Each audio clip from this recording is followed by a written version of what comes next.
El Real Madrid está a punto de cerrar el fichaje de Joao Neves.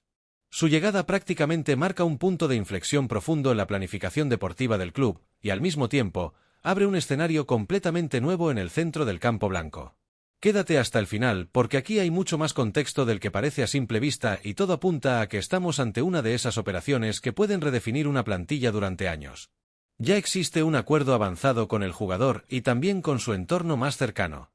No estamos hablando de simples contactos exploratorios ni de un rumor alimentado por la prensa, sino de una negociación que ha ido madurando durante meses y que, según distintas fuentes del entorno europeo, está prácticamente encarrilada. En Portugal ya se da por hecho que su salida es cuestión de tiempo. El ambiente alrededor del jugador es de transición inevitable, como si su etapa en el país estuviera llegando a su cierre natural tras un crecimiento meteórico que ha sido tan rápido como constante, sin apenas altibajos en su rendimiento. El salto que ha dado Joao Neves en los últimos años no es habitual ni siquiera en el fútbol moderno, donde la precocidad cada vez es más común. Su evolución no ha sido lineal, sino exponencial. Ha pasado de ser una promesa del fútbol portugués a convertirse en uno de los mediocentros más codiciados de Europa en tiempo récord. Su lectura del juego, su capacidad para anticiparse a las jugadas y su madurez táctica lo han colocado en una categoría diferente a la de otros jugadores de su edad. En Francia, sin embargo, la situación es completamente distinta. Entre los aficionados del Paris Saint-Germain el enfado es evidente y generalizado. Y no es para menos, porque Joao Neves no es un jugador cualquiera ni una promesa en desarrollo sin impacto inmediato. Es presente absoluto. Es uno de esos futbolistas que con apenas 21 años ya juega con una madurez táctica impropia de su edad, entendiendo el ritmo del partido como si llevara una década en la élite. Su salida no se percibe como una simple operación de mercado, sino como la pérdida de una pieza estructural del proyecto. Dentro del sistema de Luis Enrique se ha convertido en una pieza clave. Un jugador que no solo participa, sino que estructura. No es exagerado decir que su influencia abarca prácticamente todas las fases del juego del equipo. Aquí es donde aparece el punto más sensible de toda esta historia. Luis Enrique no quiere perderlo bajo ningún concepto. Considera que es un futbolista estructural, no reemplazable de forma sencilla, porque su perfil no se limita a una sola función. Joao Neves organiza el juego desde la base, da equilibrio cuando el equipo se parte, corrige desajustes defensivos antes de que se conviertan en peligro, limpia la salida de balón con inteligencia y además tiene la capacidad de acelerar el ritmo cuando el partido lo exige o de pausarlo cuando la situación lo necesita. Es ese tipo de mediocentro moderno que no solo ejecuta, sino que interpreta constantemente el contexto del encuentro. Un jugador que ordena el caos en tiempo real. Pero lo que realmente lo hace diferencial no es solo lo que hace con balón, sino lo que evita sin él. Su posicionamiento reduce líneas de pase del rival sin necesidad de cometer faltas, su lectura defensiva le permite interceptar jugadas antes de que se desarrollen y su intensidad sostenida durante los 90 minutos lo convierte en un metrónomo constante para su equipo. Es un jugador que no se apaga, que no desconecta, y eso en el fútbol de élite actual es un recurso extremadamente valioso. El Real Madrid, por su parte, no lo ve como un fichaje más, sino como una pieza estratégica a largo plazo. En la planificación interna del club se entiende que el centro del campo está entrando en una nueva era tras años de dominio de una generación histórica. La idea es construir un nuevo núcleo que pueda sostener el nivel competitivo del equipo durante la próxima década, y Joao Neves encaja perfectamente en ese perfil, joven, tácticamente disciplinado, con experiencia en partidos grandes y con margen de crecimiento. Su llegada también tendría un efecto inmediato en la competencia interna. El centro del campo del Real Madrid ya cuenta con una mezcla de talento joven y jugadores consolidados, pero la incorporación de Neves elevaría el nivel de exigencia de manera automática. No se trata solo de sumar calidad, sino de redefinir roles. Su presencia obligaría a reajustar dinámicas, minutos y hasta sistemas de juego, porque es un futbolista que no se adapta pasivamente, sino que condiciona la estructura del equipo. En Portugal, mientras tanto, el sentimiento es mixto. Por un lado, existe orgullo por el salto que va a dar uno de sus talentos más brillantes. Por otro, la resignación de saber que retenerlo era prácticamente imposible en el contexto actual del mercado europeo. Su progresión ha sido tan evidente que su salida se percibe como inevitable desde hace meses, casi como un proceso natural dentro del ciclo de desarrollo de los grandes talentos formados en el país. La operación, además, no se entiende solo desde lo deportivo, sino también desde lo simbólico. El Real Madrid sigue reforzando su estrategia de fichar jugadores jóvenes con impacto inmediato, adelantándose a la consolidación total de sus carreras. Es una apuesta por el presente competitivo, pero también por el futuro estructural del equipo. Y en ese modelo, jugadores como Joao Neves encajan a la perfección. A nivel de vestuario, su llegada también enviaría un mensaje claro: la competencia no solo se mantiene, sino que se intensifica.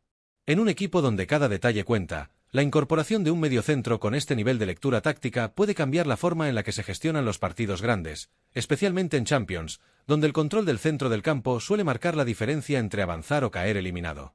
Lo que está en juego, en definitiva, no es solo un fichaje.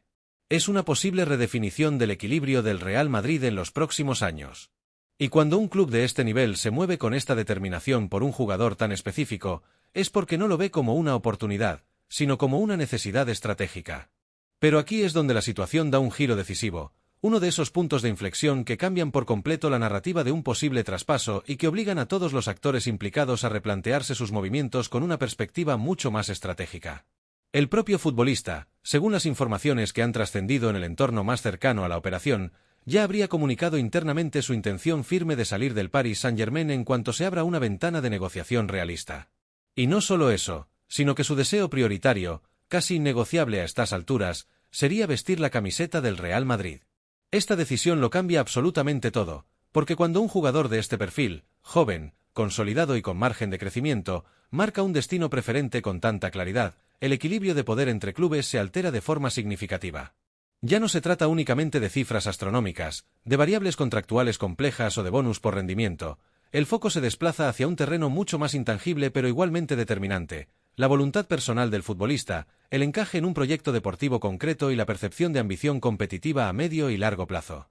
En este tipo de escenarios, el mercado deja de comportarse como una subasta pura y dura y empieza a transformarse en una negociación condicionada por la presión del propio jugador.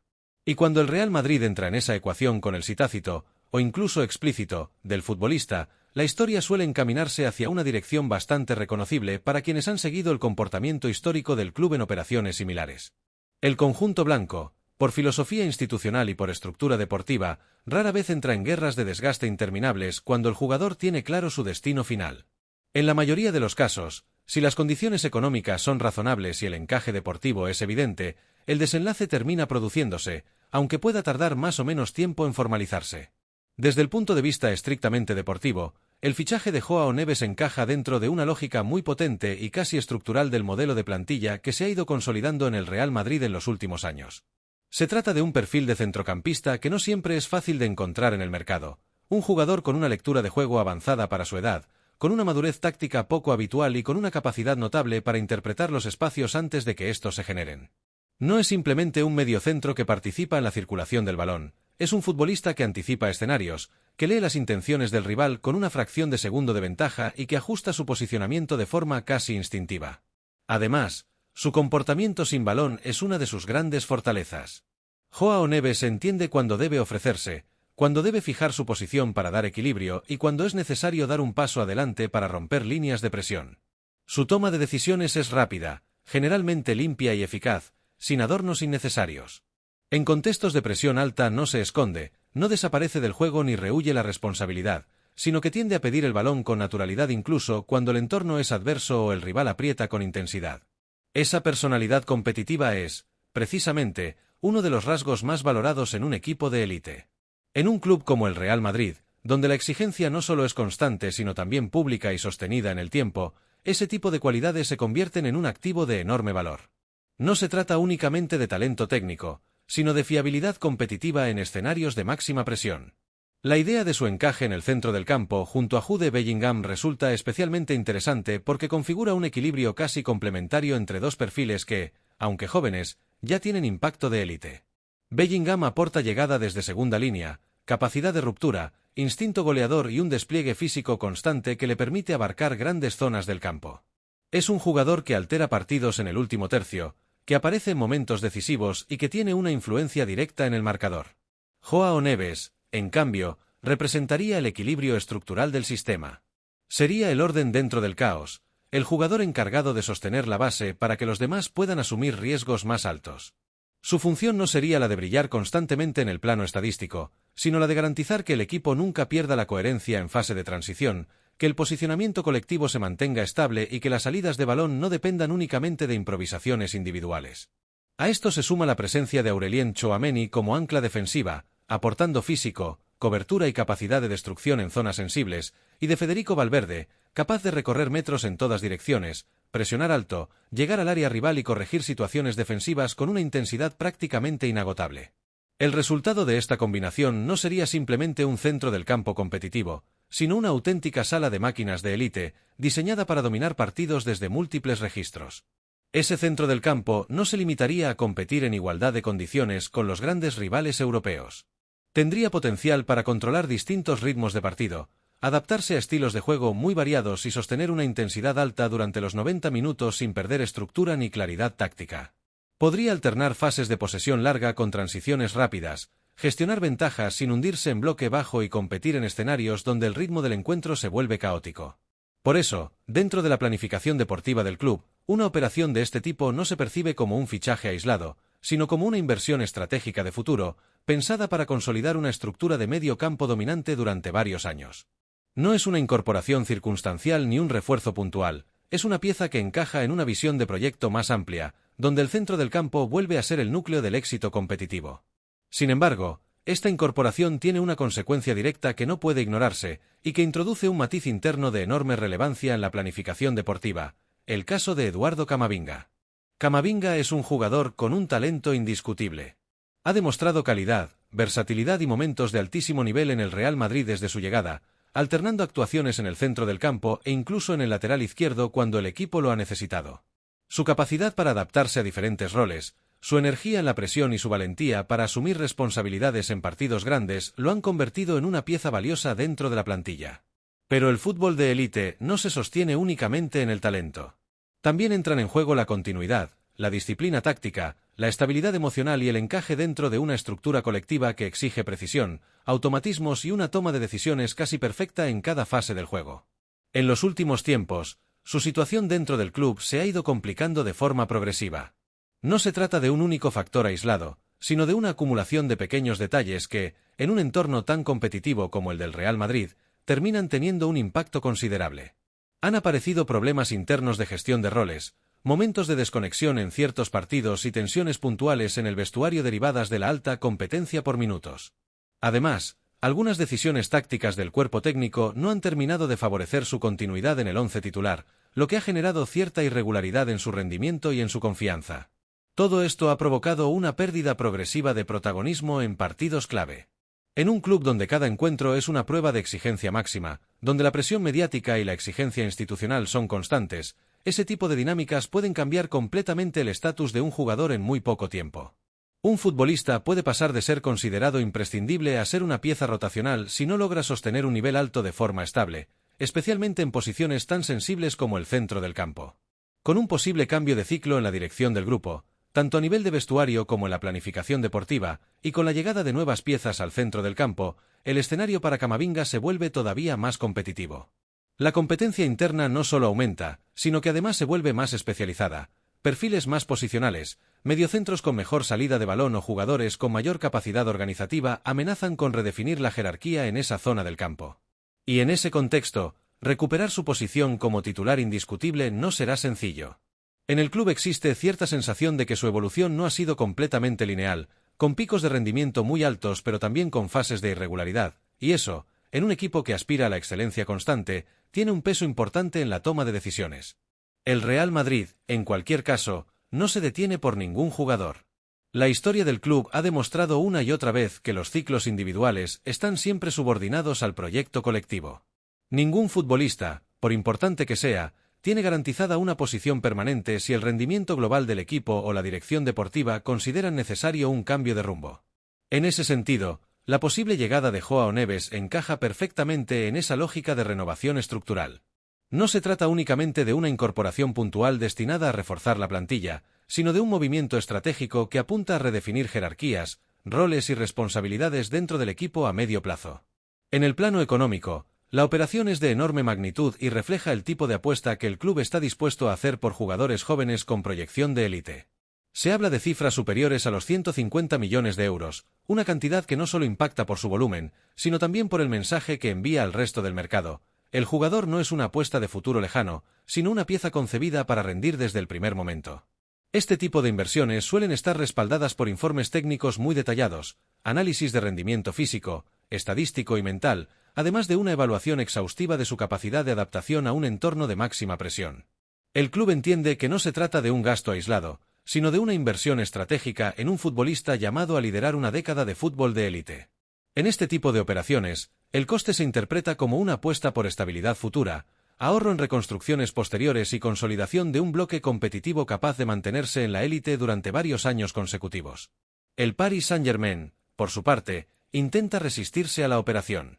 La intención inicial es clara: no vender, no negociar y mantener al jugador como pieza fundamental del proyecto deportivo.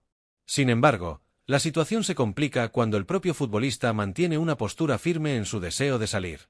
Este tipo de escenarios generan una tensión evidente entre la planificación institucional del club y la voluntad individual del jugador. Ahí es donde el escenario cambia inevitablemente, porque retener a un jugador en contra de su voluntad no solo afecta al rendimiento deportivo, sino que también puede tener consecuencias difíciles de gestionar a nivel de vestuario, cohesión interna y clima competitivo. Mientras tanto, en Portugal se vive todo este proceso de una forma distinta, más emocional y simbólica. Allí se interpreta como un paso natural dentro de la evolución de un jugador destinado a competir en la élite absoluta del fútbol mundial. Se observa su crecimiento desde una perspectiva de formación, como el resultado de un sistema que ha sabido desarrollar talento con proyección internacional. La sensación general es de orgullo colectivo, como si su posible salida hacia un club como el Real Madrid fuera la confirmación definitiva de una trayectoria ascendente sin techo aparente, el tipo de carrera que valida el trabajo de años en academias y estructuras de formación. Y aquí aparece un punto clave en todo este análisis: la mentalidad del jugador. No es solo una cuestión de técnica, físico o táctica, sino de cómo interpreta su propio papel dentro de un ecosistema altamente exigente. La capacidad de aceptar la competencia interna, de adaptarse a periodos de menor protagonismo sin perder intensidad en el trabajo diario y de responder en los momentos decisivos es lo que separa a los buenos jugadores de los futbolistas que marcan una era. En un entorno como el del Real Madrid, donde cada temporada se mide en títulos y cada error se amplifica, la fortaleza mental se convierte en un factor tan determinante como cualquier cualidad técnica. Su evolución futura dependerá en gran medida de cómo gestione esa presión constante, de su capacidad para reinventarse dentro del sistema y de la madurez con la que afronte un contexto que no concede margen para la relajación.